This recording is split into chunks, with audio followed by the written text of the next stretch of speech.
Hello, I'm Brigantia Blackbird of the Blackbird Grimoire.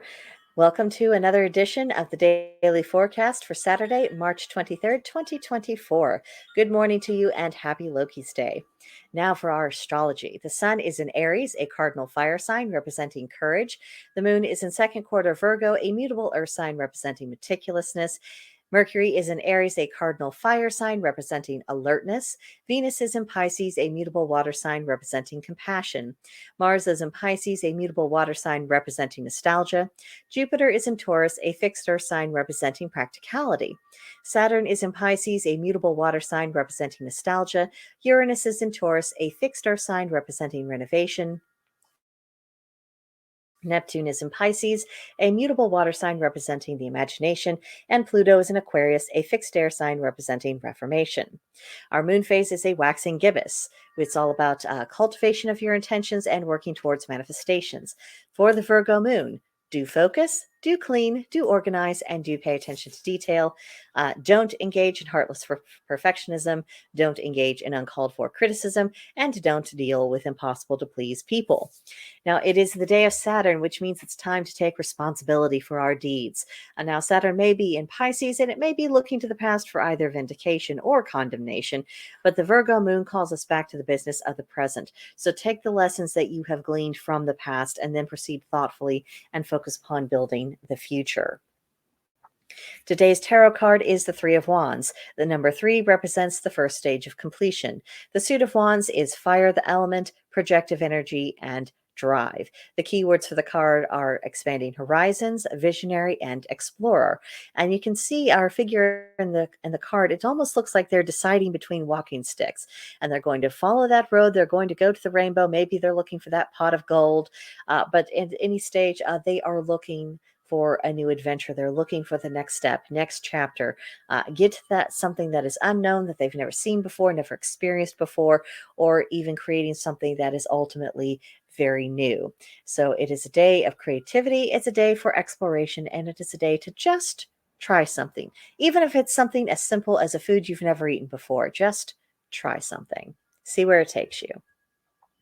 Today's Celtic triad reads 3 bad tendencies in a person: pride without generosity, covetousness without justice, and anger without mercy.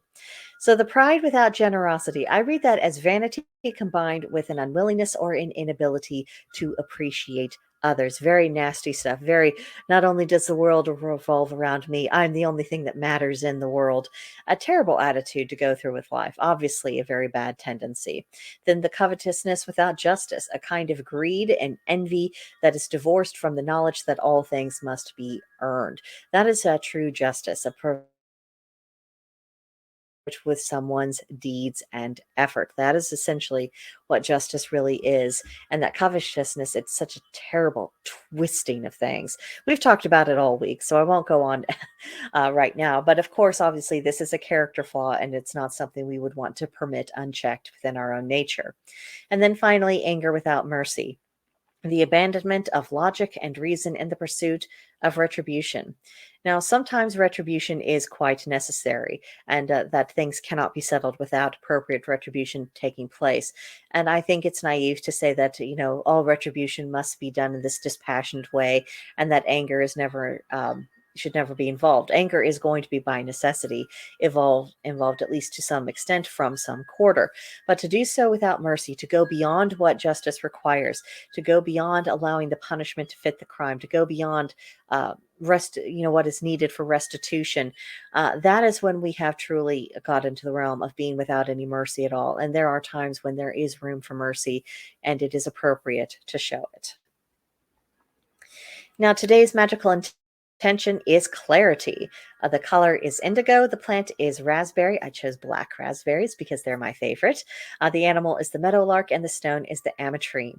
And these are all very saturated colors. So you might find it a bit odd when we're talking about clarity, but it's like being in a cloud. And when things are in this clouded over misty state, we can use our magical skills to cut through that mist in order to achieve clear vision.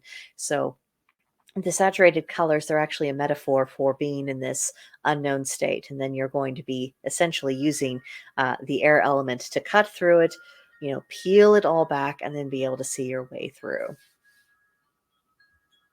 Now, for today's pagan practice. The planet Saturn is all about boundaries and defining the shape of things. So, what is the shape of your path? How is it defined? I know this is an uncomfortable topic for some people, but just indulge it for today. See what you come up with. Go out exploring. It is Saturday, so if you have the day off, make the most of it. If the weather is good, you might decide to seek out a potential sacred site that you might use for ritual later on down the road. We cannot, establish sacred sites in this country that are nearby to us if we aren't going out there and seeing what's available for us to possibly use. Gather early spring wildflowers, as long as you don't have any tedious laws forbidding it. I don't want anyone getting into trouble and then blaming me. So check first. Do a pathworking meditation to seek guidance to overcome any obstacles you're facing at this time. And then open a magical book that you've been meaning to read or that you have been meaning to reread. Make some time for that today. And then the journal prompt for today is this: how do you intend to use the lengthening daylight hours? Now, even if you are using them for rest, relaxation, after you've taken care of your responsibilities, that's fine. That is still using those daylight hours. But how are you going to be making the most of them? Think about what that really means for you. What need in your life exists that you need to fulfill, that perhaps having more daylight on your hands is going to actually be useful for you. So that's something to contemplate today if you would care to. And that does it for today's daily forecast. There will, of course, be another one for tomorrow.